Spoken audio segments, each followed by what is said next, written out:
Reviewing resumes and applications is an important step in your hiring process. If you have spread the word about your position and posted your job announcement in several places, you should start to see applications being submitted within a few days.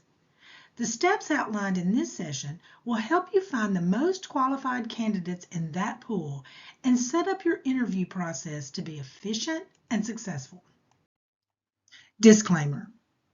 The information contained here has been prepared by Civitas Strategies Early Start and is not intended to constitute legal, tax, or financial advice.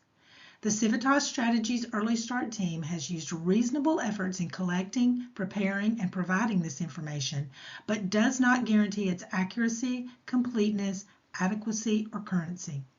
The publication and distribution of this information is not intended to create, nor does receipt constitute, an attorney-client or any other advisory relationship.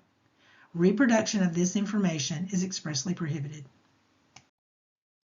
The sessions presented in this series build on our structured system of recruiting and hiring called Lean Recruitment, which was conceptualized and built by Civitas Strategies President and CEO Gary Romano.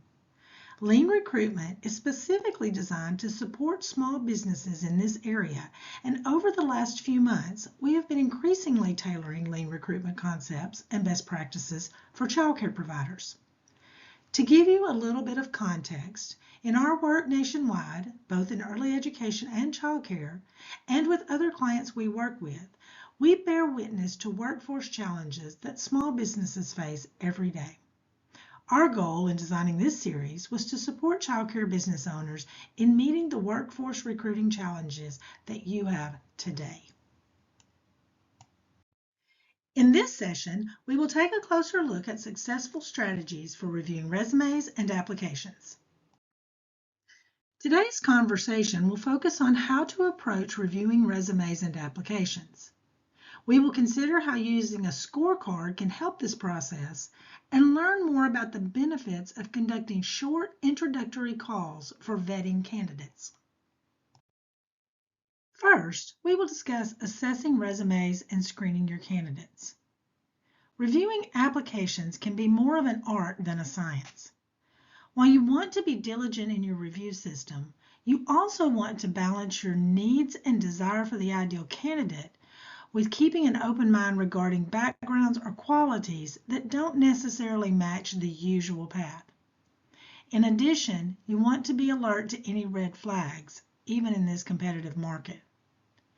We will start at the beginning to make sure your system is in alignment, then walk through a helpful tool to support your resume review and triage. This will bring some structure to your process, a little science to complement the art. Your application review process starts before anyone even applies. A successful search begins with the application itself. Spend some time in this initial stage tailoring the application to solicit what you're actually looking for. Be as clear and specific as possible about expectations, needs, and any business preferences you may have. From that information, you can build a candidate scorecard, which will aid you in the review process as applications begin to come in. The scorecard takes the essential qualifications and skills you are looking for and the unique needs of your business and becomes a tool you can use to prioritize applicants. This clear and specific guidance can be helpful as you begin the screening process. How do people normally look at resumes? They leaf through them one by one, merely scanning them as they go. Or they are assigned to someone else who may not be as familiar with the hiring process or the criteria for the position. A scorecard helps avoid this triage method of resume review while at the same time prioritizing the applications. Since the information in it comes directly from your job announcement, it takes the guesswork out of your review process. And the scorecard is relatively easy to put together. A scorecard provides guidance and parameters for the review process. As you review each application, you can prioritize and rank it for next steps. This process also helps reduce blind spots or unconscious biases that are natural in reviewing resumes. A scorecard provides guidance and parameters for the review process. As you review each application, you can prioritize and rank it for next steps. This process also helps reduce blind spots or unconscious biases that are natural in reviewing resumes. To put this tool together, you can use a spreadsheet such as Excel or Google Sheets. In the first column, you will put the names of each candidate.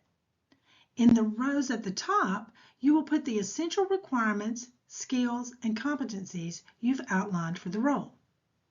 Ideally, each criteria on your scorecard is weighted based on the important things you are looking for in an ideal candidate. So scoring your applications on your scorecard allows you to triage for the next stages of the process. Here's an example of what a scorecard could look like. Note the different columns on which the candidate is assessed. Also notice there's a number value for each column and that some things are required whereas others are preferred.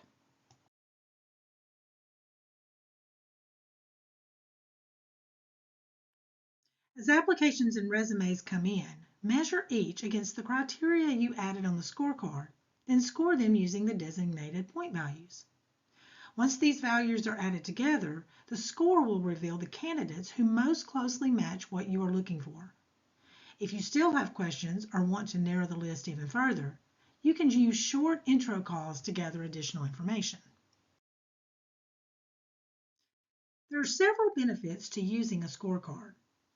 It takes the guesswork out of your review process, saving you time and energy along the way by keeping you focused on the most important criteria you need for your hiring. It also reduces bias, since everyone is compared to the same measurement. In addition, the straightforward nature of the tool makes it easier for another trusted team member to help you with reviewing and scoring. Finally, as mentioned earlier, you can add an application screening to your process to help narrow down the candidate pool. Screening provides additional information to help separate applicants that seem similar on paper and can help answer any questions you have from the application package you received. Screening conversations can be done by phone or virtually. If possible, schedule these so that the candidate has time to prepare for their conversation with you. Overall, this process saves time and gives you the information you need to make a decision. These conversations usually have 4 parts. First, confirm the key requirements of the position with the candidate, including necessary requirements, required location and schedule if applicable, and salary and benefits. Next, ask any clarifying questions you have about the candidate's resume or experience. At this stage, these questions should be specific and provide additional details you might need before a formal interview. Third, offer to answer any questions the candidate may have. Candidates often ask about next steps. Your response can communicate that you need time to determine next steps, but you will follow up with them either way.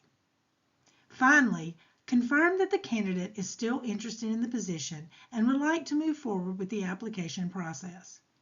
You may have asked this at the beginning of the conversation, but it is a good idea to confirm at the end after you have given details and answered the candidate's questions.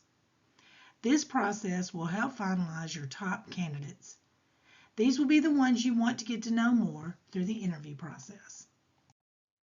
Coming up in session 5, we will discuss ways to find out what you need to know about a candidate during the interview process. For more early care and education resources, please visit the Wisconsin Early Childhood Association website at wisconsinearlychildhood.org. If you are not a member of the Wisconsin Early Education Shared Services Network, visit wisconsinearlychildhood.org/programs/WEESSN to learn about the business training and support it offers, as well as information on joining WESN.